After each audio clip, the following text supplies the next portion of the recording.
Halo peserta didik semua, homeroom kali ini kalian akan bersama dengan Mr. Fahmi.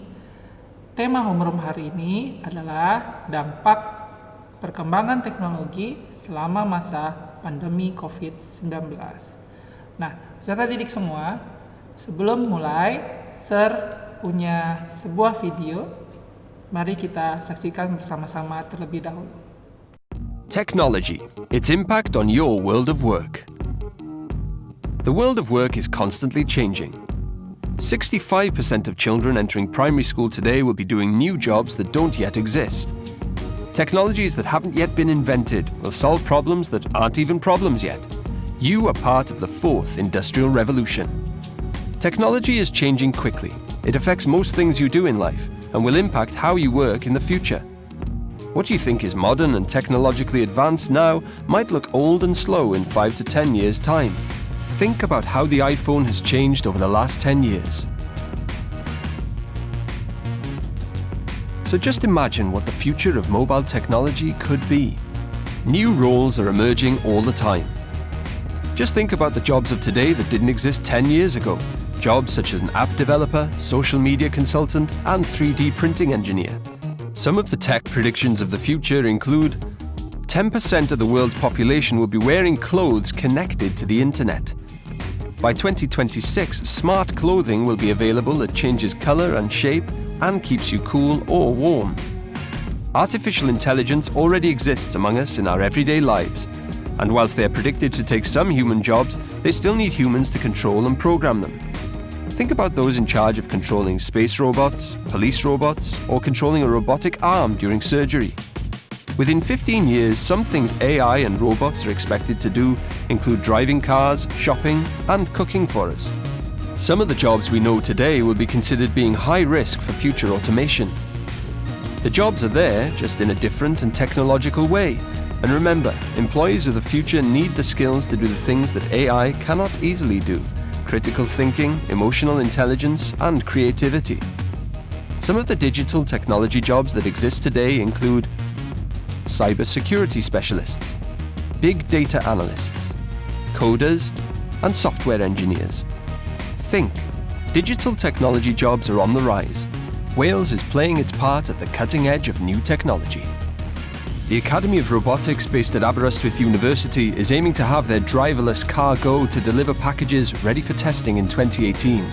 Comparison Creator in Cwmbran is developing the latest software for leading comparison websites such as GoCompare and Confused.com. Opportunities to work in the digital sector in Wales will be expanding. The digital sector in the UK is creating jobs 2 times faster than jobs in the non-digital sector. These jobs are usually highly skilled and highly paid. The average advertised digital salary in the UK is £51,000. Yet 3 in 5 businesses are suffering a shortage of digital talent, and more than half say this talent gap is on the rise. Have a think. Would you like a career linked to the digital world? Baik, tadi semua peserta didik sudah menyaksikan video yang saya bagikan. Video itu bercerita tentang bagaimana perkembangan dampak dari COVID-19 mempengaruhi sektor pendidikan di seluruh dunia. Jadi tidak hanya di Indonesia saja, seluruh dunia berjuang bersama untuk menciptakan terobosan-terobosan dengan menggunakan teknologi, bagaimana agar semua peserta didik tetap bisa memperoleh pendidikan yang baik selama masa pandemi COVID-19 ini. Nah, pandemi COVID-19 membuat pola kehidupan masyarakat berubah, termasuk dalam hal kebutuhan kepada teknologi. ICT for Development researcher Daniel Oscar Baskoro mengatakan, akibat adanya pandemi COVID-19, ada 3 hal yang akan berubah dan berdampak pada penggunaan teknologi. Apa saja itu? Yang pertama adalah semenjak ada pandemi, akan semakin banyak teknologi-teknologi baru yang muncul yang akan dimanfaatkan oleh semua masyarakat dunia untuk menunjang kebutuhannya sehari-hari. Contoh, semakin banyak aplikasi-aplikasi online yang tidak hanya berbasis di komputer tetapi juga di Android, di iOS untuk menunjang kebutuhan sehari-hari. Yang kedua adalah ketika pandemi sudah muncul dan sudah hampir 1 tahun mungkin ya, nah akan semakin banyak otomasi baru yang muncul yang bergerak di berbagai macam industri. Contoh, ada pemesanan makanan online, jual beli online, terus taksi, ya, Gojek, novel, dan lain-lain, semuanya serba online sekarang. Nah, kemudian yang ketiga, dengan memanfaatkan teknologi digital yang ada, orang-orang bisa melakukan pekerjaan dari jarak jauh. Contohnya adalah peserta didik yang belajar dari rumah. Sementara guru-guru juga tidak hanya bisa melakukan pekerjaannya dari sekolah, tapi dia juga bisa mengakses semua yang dikerjakan dari rumah. Tentu saja butuh yang namanya internet. Nah, lalu hubungannya dengan pendidikan, seperti cuplikan video yang sebelumnya, perkembangan teknologi pendidikan itu menjadi faktor yang penting dalam menyelesaikan masalah khususnya di bidang pendidikan selama pandemi COVID-19. Nah, teknologi pendidikan dapat memberikan kemudahan informasi serta penyampaian materi sehingga kegiatan pembelajaran yang dilakukan tidak menjadi kendala karena kita tidak bisa berkumpul dan melakukan proses belajar tatap muka seperti yang sebelumnya. Tentu saja hal itu sangat berisiko terhadap kesehatan karena kita harus menjaga jarak dan lain sebagainya. Teknologi pendidikan dapat menciptakan pembelajaran tetap berjalan baik serta mendukung program-program pemerintah dalam upaya untuk pencegahan COVID-19 ini.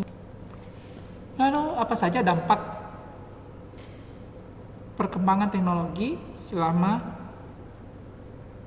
pandemi COVID-19 ini, khususnya pada peserta didik tentunya.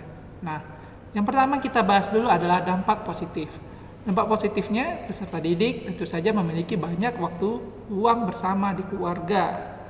Nah, tentu saja waktu luang ini harus dimanfaatkan sebaik mungkin, bisa dengan belajar bersama dengan orang tua, mengkreasikan pekerjaan-pekerjaan rumah bersama, membantu orang tua, dan lain sebagainya, yang tentu saja akan meningkatkan kualitas keluarga antara peserta didik sebagai anak dengan orang tua.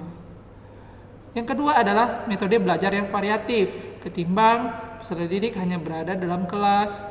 Sekarang sudah lebih fleksibel dan lebih inovatif tentu saja dengan menggunakan teknologi-teknologi untuk belajar dari rumah. Yang ketiga, peserta didik peka dan harus beradaptasi dengan perubahan karena tidak mungkin tidak ada perubahan setelah adanya coronavirus ini. Jadi mau tidak mau peserta didik harus mampu, peka dan bisa beradaptasi menggunakan segala macam teknologi, perbedaan ruang belajar antara sebelum corona dan setelah corona. Kemudian peserta didik yang selama ini malas atau ogah-ogahan menggunakan teknologi, tentu saja harus mau mengeksplor teknologi. Dan yang terakhir adalah munculnya kreativitas tanpa batas. Saya yakin peserta didik semua pasti sekarang banyak yang sudah menjadi seorang YouTuber. Lalu dampak negatif. Dampak negatifnya apa? Nah, dampak negatifnya yang pertama tentu saja kurang bersosialisasi karena memang pemerintah sendiri mempunyai program lebih baik di rumah daripada keluar, tidak perlu, yang bisa mengakibatkan penyebaran corona semakin bertambah. Dampak negatif yang kedua adalah tentu saja keamanan data. Karena kita berbicara dunia maya, kita tidak tahu apa yang kita tekan, apa yang kita lakukan, itu tentu saja bisa berakibat pada terancamnya keamanan data. Ya, yang namanya dunia maya, kontak kita bisa dilihat orang, kegiatan kita bisa dilihat orang juga. Jadi harus bijak dalam memainkan gadget dan bermain di dunia maya. Kemudian tentu saja yang ketiga dampak negatifnya adalah kecanduan. kecanduan bermain game misalnya. Karena saya yakin beberapa orang tua juga merasakan bahwa peserta didik lebih lama bermain game daripada belajar. Nah, ini yang harus kita rubah ya, kecanduan ini tidak baik. Porsi belajar cukup, porsi bermain juga cukup, porsi bersama orang tua juga harus cukup. Yang keempat tentu saja adalah kejahatan cyber. Nah, kita harus hati-hati dengan segala tindak kejahatan cyber yang bisa saja berdampak buruk terhadap kita. Lalu apa kesimpulannya? Kesimpulannya, pandemi tidak mencegah kita sebagai manusia untuk terus belajar dan berkembang menuju arah yang lebih baik. Teknologi diciptakan untuk membantu mempermudah setiap pekerjaan manusia, bukan mempersulit. Teknologi diciptakan untuk membuat manusia tidak menjadi malas, tetapi untuk membuat manusia menjadi lebih kreatif, lebih produktif, dan hidup lebih baik. Tetap jaga kesehatan dan tetap positif. Sampai jumpa lagi.